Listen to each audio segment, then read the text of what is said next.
Sir, വിശ്വാസ പ്രമാണങ്ങൾ എന്താണെന്ന് എനിക്കൊന്ന് പറഞ്ഞു തരാമോ? വിശ്വാസം ശൂന്യമായ വാക്കുകൾ സംബന്ധിച്ചതല്ല. നമ്മൾ വിശ്വസിക്കുന്നത് വെറും തത്വപ്രസ്താവങ്ങളിലല്ല, പിന്നെയോ യാഥാർത്ഥ്യങ്ങളിലാണ്. വിശ്വാസ സത്യങ്ങളിൽ തെറ്റുവരാതെ പഠിപ്പിക്കാൻ കാലഗതിയിൽ വിശ്വാസത്തിന് സംക്ഷിപ്ത ഫോർമുലകൾ സഭയിൽ വികസിച്ചു വന്നു. ഈ ഫോർമുലകളുടെ സഹായത്തോടെ വിശ്വാസ സത്യങ്ങളെക്കുറിച്ച് ധ്യാനിക്കുവാനും അത് പ്രകാശിപ്പിക്കുവാനും പഠിക്കുവാനും പഠിപ്പിക്കുവാനും ആഘോഷിക്കുവാനും എല്ലാറ്റിനുമുപരി അതനുസരിച്ച് ജീവിക്കുവാനും നമുക്ക് കഴിയും. സുനിശ്ചിതമായ രൂപങ്ങളില്ലായിരുന്നാൽ വിശ്വാസത്തിൻ്റെ ഉള്ളടക്കം ചിതറിപ്പോകും. അതുകൊണ്ടാണ് സഭ സുനിശ്ചിതമായ വാക്യങ്ങൾക്ക് വലിയ പ്രാധാന്യം കൽപ്പിക്കുന്നത്. വിശ്വാസ പ്രമാണം ഇതിനുദാഹരണമാണ്.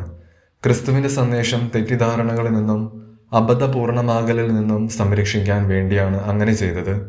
ഏക കർത്താവിൽ നിന്ന് സ്വീകരിച്ചതും ഏക മാമോദിസ വഴി പകർന്നു കൊടുക്കുന്നതുമായ ഏകവിശ്വാസം നൂറ്റാണ്ടുകളിലൂടെ സഭ അനവധി ഭാഷകളിലും സംസ്കാരങ്ങളിലും ജനപദങ്ങളിലും രാഷ്ട്രങ്ങളിലും പ്രഖ്യാപിച്ചു പോരുന്നു. കാരണം പൊതുവായ ഒരു വിശ്വാസമാണ് സഭയുടെ ഐക്യത്തിന്റെ അടിസ്ഥാനം. സർ, വിശ്വാസത്തിന് നിർവചനങ്ങളും ഫോർമുലകളും ആവശ്യമായിരിക്കുന്നു. അതെന്തിനാ? എല്ലാ വിശ്വാസികൾക്കും പൊതുവായ ഒരു ഏറ്റുപറച്ചിൽ നടത്താൻ സാധ്യത നൽകുന്ന വിശ്വാസത്തിന്റെ ഹ്രസ്വമായ ഫോർമുലകളാണ് വിശ്വാസ പ്രമാണങ്ങൾ.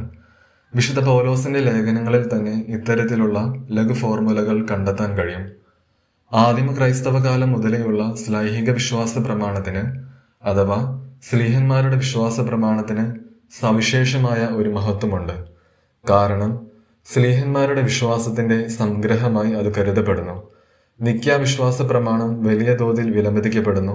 കാരണം സഭ വിഭജിക്കപ്പെടാതിരുന്ന കാലത്തു തന്നെയുണ്ടായ രണ്ട് മഹാസുനഹദോസുകളിൽ നിന്ന് ഉദ്ഭവിച്ചവയാണവ.